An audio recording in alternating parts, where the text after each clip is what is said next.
राधे राधे। जय श्री कृष्णा, जय गौ माता, जय गोपाल। मेरे इस परिवार में आप सभी का स्वागत, अभिनंदन। चलिए आज की चर्चा को आगे बढ़ाते हैं।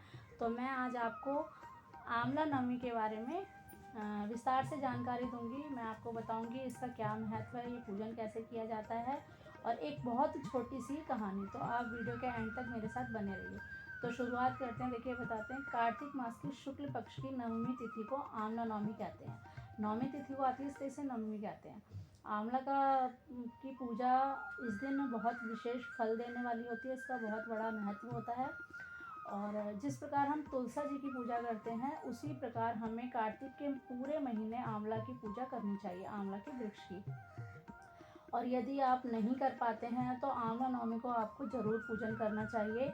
भगवान शिव पर और भगवान विष्णु पर आंवला जरूर चढ़ाना चाहिए।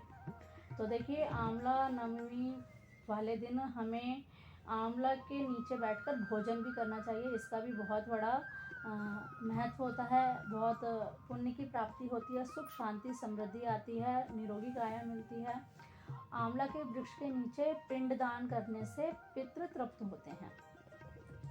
देखिए, आंवला का जो पूजन है उसमें नवमी, सप्तमी, अमावस्या, संक्रांति और रविवार, इन दिनों में आंवला वर्जित है। रविवार को पूजन नहीं करना चाहिए आंवला का। आंवला के वृक्ष के नीचे बैठकर ब्राह्मण को भोजन कराना चाहिए, खुद भी भोजन करना चाहिए, ब्राह्मण को दक्षिणा इत्यादि देना चाहिए, दान देना चाहिए। और आंवला की जो पूजा है वो पूरे विधि विधान से करना चाहिए, जिस प्रकार हम तुलसा जी की करते हैं। तो इस दिन जो दान दिया जाता है उसका भी बहुत महत्व है। कहते हैं आंवला के दान करने से सोना चांदी के दान करने का पुण्य प्राप्त होता है। आंवला का जो दर्शन करते हैं, दर्शन करने मात्र से गौदान का फल प्राप्त होता है। इसे वैष्णव वृक्ष भी कहा जाता है। आंवला को धात्री भी कहा जाता है।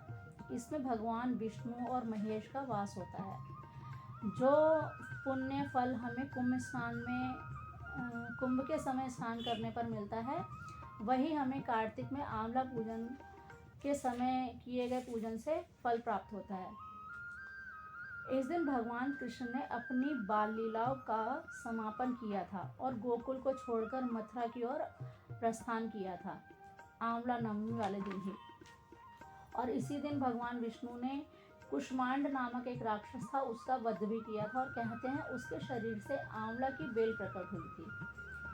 और देखिए, अब मैं आपको बताती हूँ कि इसकी विधि क्या है पूजन की। तो ये मैंने आपको अभी महत्व बताया था। अब मैं आपको इसको बहुत सरल तरीके से विधि बता रही हूँ। देखिए, जितनी भी मैं आपको अपनी हर वीडियो में बताती हूँ कि जो भी बातें मैं आपके साथ शेयर करती हूँ, उनमें से जो भी आपको अगर जितनी भी सरल और आसान लगती हैं वो आप अपनाइए और उन्हें ज़रूर कीजिए। आप सब कर सकते हैं तो सब कुछ कीजिए, और अगर कुछ कर सकते हैं तो कुछ कीजिए, और कुछ भी ना करके अगर यदि आप एक चीज़ भी कर सकते हैं तो आप वही कीजिए। आंवला का पूजन तो हम पूरे कार्तिक के महीने करना ही चाहिए। नहीं कर पाए तो हम आंवला नवमी वाले दिन ज़रूर करें। आंवला नवमी वाले दिन आंवला जो है वो 9 चढ़ाने चाहिए। तुलसा जी पर 9 आंवला जरूर चढ़ाएं। भगवान शिव पर आंवला चढ़ाएं, भगवान विष्णु पर आंवला चढ़ाएं। आप चढ़ाने को आप जितना मर्जी चढ़ा सकते हैं, आप 108 चढ़ा सकते हैं, जितने भी। लेकिन यदि आप बिल्कुल नहीं चढ़ा सकते हो, आप 9 तो चढ़ाएं। परिक्रमा भी आंवला की 9 तो जरूर ही करें, क्योंकि नवमी तिथि है इसलिए इसका 9 का महत्व होता है। और 9 आप जानते ही हैं पूर्णांक अंक होता है, पूर्ण अंक है ये 9 का जो है। तो आप परिक्रमा करें। आप 108 परिक्रमा कर सकते हैं, लेकिन यदि ना कर पाएँ तो 9 तो आप जरूर कीजिए। आंवला भी आप 9 ही चढ़ाइए। आंवला के पूजन में आप सबसे पहले दूध जल में मिलाकर दूध चढ़ाइए। अक्षर, तिलक, चंदन, रोली, चावल इत्यादि इससे पूजन कीजिए। दूध दीप चढ़ाइए, कच्चे सूत को बांधें वहाँ पर। और वही जिस प्रकार से हम तुलसा जी की पूजा करते हैं वही सेम विधि है, कुछ अलग नहीं है। इसमें वस्त्र आदि आप जितनी भी आप चीज़ें चढ़ा सकते हैं चढ़ाइए, दान दक्षिणा दीजिए। इसमें भोजन का विशेष महत्व है। आप आंवला के नीचे बैठकर कुछ तो जरूर प्रसाद लीजिए और ब्राह्मण को भी खिलाइए, जैसे कि मैंने अभी आपको बता ही था। तो ये एक बहुत छोटी सी जानकारी थी जो कि मैंने आपको दी। अब मैं आपको एक बहुत ही छोटी कथा सुनाती हूँ आंवला नवमी की। तो देखिए, आंवला नवमी की कथा इस प्रकार से है। एक बार लक्ष्मी माता भूमि पर भ्रमण कर रही थी, तो उन्होंने सोचा कि मुझे भगवान विष्णु और शिव का पूजन करना चाहिए, तो मैं किस प्रकार से पूजन करूं जो दोनों एक ही पूजन से दोनों का मुझे फल प्राप्त हो, पुण्य फल प्राप्त हो।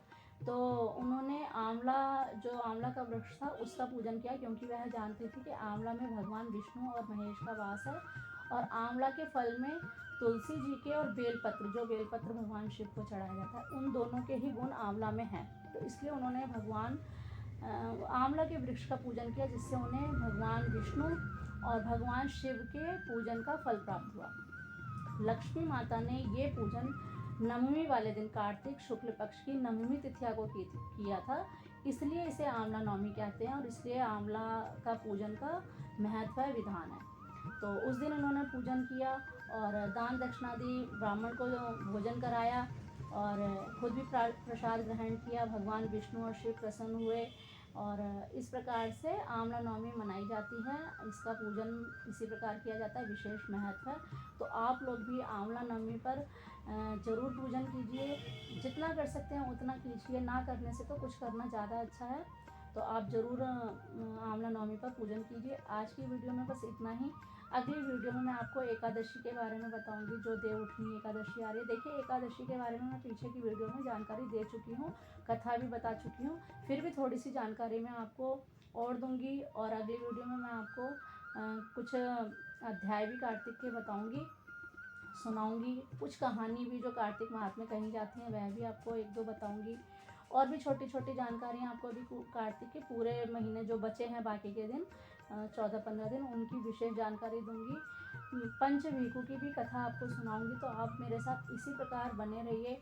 यदि आपके पास कोई जानकारी है किसी भी विषय में, तो मुझे आप वो भी दीजिए। देखिए, जानकारी और ज्ञान तो सबके पास अधूरा ही होता है, जिसके पास जितना है वो कम ही होता है। और यदि जैसे मेरे पास कोई जानकारी है, मैंने आपको शेयर की, आपके पास है तो आप मुझे शेयर कीजिए। तो इस प्रकार से आप मुझे कोई अपनी जानकारी भी दे सकते हैं। आंवला नवमी के बारे में जितना मुझे पता था मैंने आपको बताया। यदि आप भी कुछ जानते हैं तो वो आप भी मुझे कमेंट्स में बता सकते हैं। मेरी वीडियो को लाइक कीजिए, शेयर कीजिए, और अगर मेरे चैनल को आपने अभी तक सब्सक्राइब नहीं किया है तो सब्सक्राइब कीजिए, बेल आइकन को प्रेस कीजिए, और मेरे साथ इसी प्रकार से जुड़े रहिए। मिलती हूँ एक नई जानकारी के साथ अगली वीडियो में। तब तक के लिए राधे राधे, जय श्री कृष्णा, जय गौ माता, जय गोपाल।